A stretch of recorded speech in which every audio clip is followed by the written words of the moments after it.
127 নম্বর পাতার 296 নম্বর চিঠিটা পড়ার চেষ্টা করছি।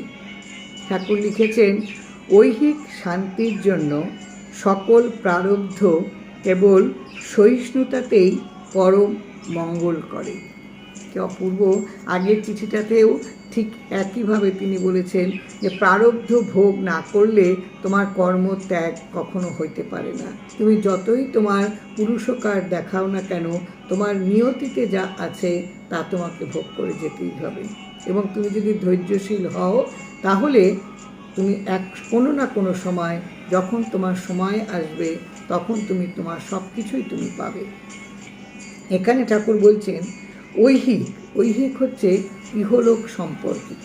এই যে আমাদের যা ইহজীবনে যা ইহলোকের যা কিছু আছে, এই ঐহিক শান্তির জন্য সকল প্রারব্ধ সম্পূর্ণ আমার অর্জিত যা কর্মফল, যা ভোগ শুরু হয়েছে, এই প্রারব্ধ কেবল সহিষ্ণুতাতেই পরম মঙ্গল করে।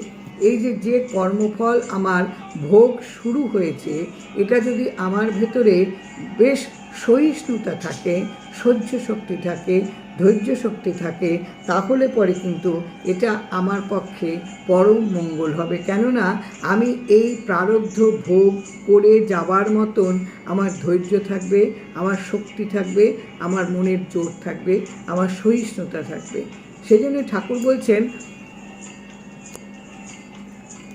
ঠাকুর বলছেন যে তুমি তোমার ঐহিক শান্তির জন্য সকল প্রারব্ধ কেবল সহিষ্ণুতাতেই পরম মঙ্গল করে। সকল অবস্থায় সকল কর্মে নাম করিয়া নিযুক্ত রাখিবে।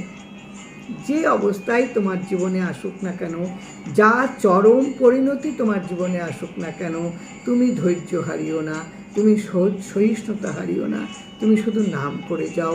এই নামের যে কি শক্তি, তুমি আজ না বুঝলেও তুমি কাল বুঝতে পারবে নামের শক্তি। ঠাকুর বলছেন, একমাত্র নামেই তুমি পারবে তোমার নিজের চলার পথটাকে সুগম করতে। ধৈর্য যদি থাকে, তোমার ভিতরে যদি নিষ্ঠা থাকে, ঠাকুরের প্রতি যদি তোমার বিশ্বাস থাকে, তাহলে নাম নিতে তুমি কখনোই দ্বিধাবোধ করবে না। আমাদের ভেতরে ভীষণ অধৈর্য। আমরা যেটা চাই সেটা না পেলে আমরা মনে করি, ধুত, এত নাম করে আমাদের কি হবে, আলটিমেট তো আমরা কিছু পাই না, আলটিমেট তো আমার যা চাওয়ার আমি তা কখনোই পাই না। ঠাকুর এখানেই বলছে যে তুমি ধৈর্যশীল হও, তুমি যদি তোমার যদি সহিষ্ণুতা থাকে, তাহলে পরম মঙ্গল, এবং সেটা তোমার জীবনে শুভ। এই সহিষ্ণুতা নিয়ে যদি তুমি থাকতে পারো, তাহলে কিন্তু তুমি এই পার করতে পারবে, তোমার প্রারব্ধ ভোগ তোমার ভোগ হয়ে যাবে, তুমি উত্তীর্ণ হতে পারবে। আর তুমি প্রতিটি মুহূর্তে তুমি নামে থাকো। নামের মধ্যে থাকলে তুমি জানবে তুমি সব কিছু করে নিতে পারবে। নাম সকল অবস্থায় সকল কর্মে নাম করিয়া নিযুক্ত রাখিবে। তুমি নামের মধ্য দিয়ে তুমি নিজেকে নিযুক্ত রাখবে, যে অবস্থায় তোমার জীবনে আসুক না কেন। অপূর্ব চিঠি। জয় রাম, জয় রাম।